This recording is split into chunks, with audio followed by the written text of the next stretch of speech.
और दोस्तों, स्वागत है आपका जनरल स्टडी एक्सप्रेस के इस यूट्यूब चैनल में। आज हम इस वीडियो में बात करने वाले हैं केंद्रीय मंत्रिपरिषद के बारे में। ठीक है, तो केंद्रीय मंत्रिपरिषद का जो प्रमुख होता है वो प्रधानमंत्री होता है और अनुच्छेद 74 में ये कहा गया है कि राष्ट्रपति को सलाह देने के लिए एक मंत्रिपरिषद होगी। ठीक है, तो अनुच्छेद 74 हमारा ये कहता है कि राष्ट्रपति को सलाह देने के लिए एक मंत्रिपरिषद होगी। इसके बाद अगर हम बात करें तो मंत्रिपरिषद का जो प्रमुख होता है वो प्रधानमंत्री होता है। ठीक है, तो अनुच्छेद 74 हमारा ये कहता है कि राष्ट्रपति को सलाह देने के लिए एक मंत्रिपरिषद होगी जिसका प्रमुख प्रधानमंत्री होगा। इसके बाद अगर हम बात करें तो मंत्रिपरिषद और मंत्रिमंडल अलग अलग होते हैं। मंत्रिपरिषद मंत्रिमंडल से बड़ा समूह होता है।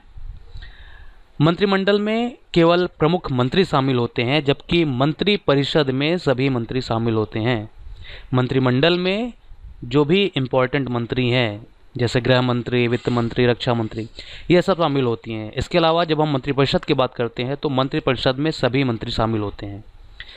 इसके बाद अगर हम बात करें मंत्रियों के विभिन्न स्तर के या कितने टाइप के मंत्री होते हैं तो ये 3 टाइप के होते हैं: कैबिनेट मंत्री, राज्य मंत्री और उप मंत्री। अब अगर हम बात करें कैबिनेट मंत्री की, तो कैबिनेट शब्द संविधान में परिभाषित नहीं था। संविधान में कहीं पर भी कैबिनेट शब्द को परिभाषित नहीं किया गया था, लेकिन 44वें संविधान संशोधन द्वारा 1978 के द्वारा इस शब्द को अनुच्छेद 352 में शामिल किया गया था। ठीक है, इसके साथ ही यह भी कहा गया था कि आपातकाल लागू करने संबंधी सिफारिश पर मंत्रिमंडल के सदस्यों द्वारा हस्ताक्षर किए जाने की बाध्यता होगी। ठीक है, यानी कि जब कभी भी आपातकाल लगाना होगा तो उसके आदेश पर मंत्रिमंडल के या मंत्रिपरिषद के सभी सदस्यों के हस्ताक्षर होने चाहिए। ठीक है, इसके बाद अगर हम बात करें राज्य मंत्री की,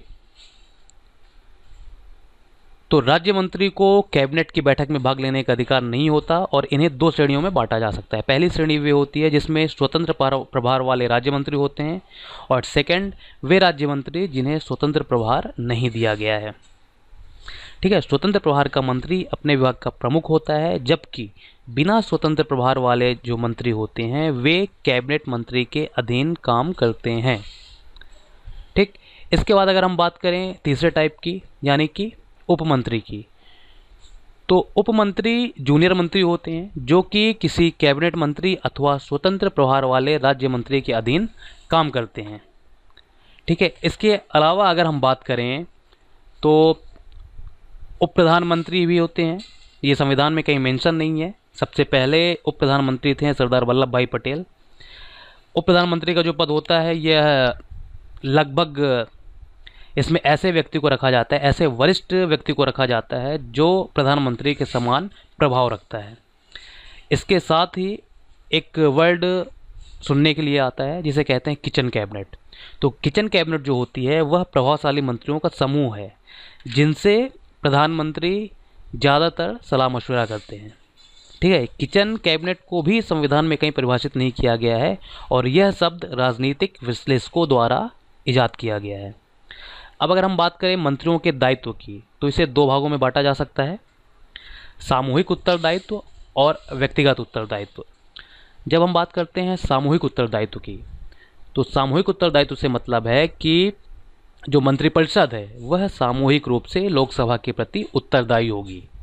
इसका अर्थ यह है कि कैबिनेट द्वारा लिया गया कोई भी निर्णय मंत्रिपरिषद का सामूहिक निर्णय माना जाता है। ठीक है, इसलिए मंत्री अगर असहमत भी है उसके बावजूद मंत्रिपरिषद के निर्णय के साथ वह रहेगा। ठीक है, अर्थात वह अपनी असहमति को अभिव्यक्त नहीं करेगा।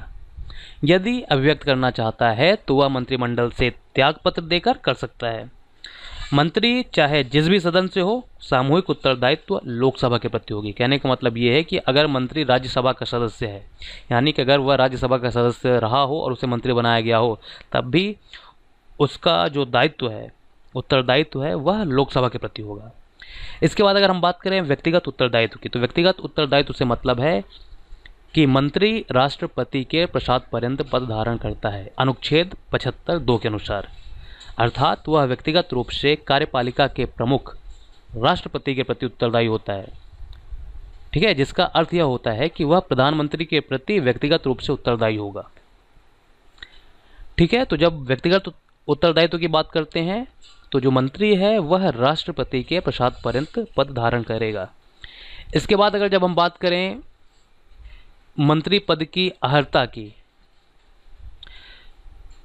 तो संविधान में मंत्री पद से संबंधित अर्हता का कोई प्रावधान अलग से नहीं है, लेकिन अनुच्छेद 75(5) में यह कहा गया है कि कोई मंत्री जो लगातार 6 माह की अवधि तक संसद के किसी सदन का सदस्य नहीं है, उस अवधि की समाप्ति पर मंत्री नहीं रहेगा। यानी कि कोई भी व्यक्ति मंत्री बन सकता है, लेकिन उसे 6 माह के भीतर संसद के किसी भी सदन का सदस्य बनना पड़ेगा। और यह नियम मंत्री के साथ साथ प्रधानमंत्री के लिए भी है। दूसरी बात यह है कि मंत्री पद की वही अर्हता होती है जो संसद के किसी सदन की सदस्यता के लिए है। ठीक है, मतलब जो व्यक्ति संसद का सदस्य बन सकता है वह मंत्री बन सकता है। इसके अलावा 91वें संविधान संशोधन अधिनियम के माध्यम से यह भी कहा गया है कि जो मंत्रिपरिषद होगी वह प्रधानमंत्री सहित लोकसभा सदस्यों की कुल सदस्य संख्या के 15% से अधिक नहीं होगी। ठीक है, तो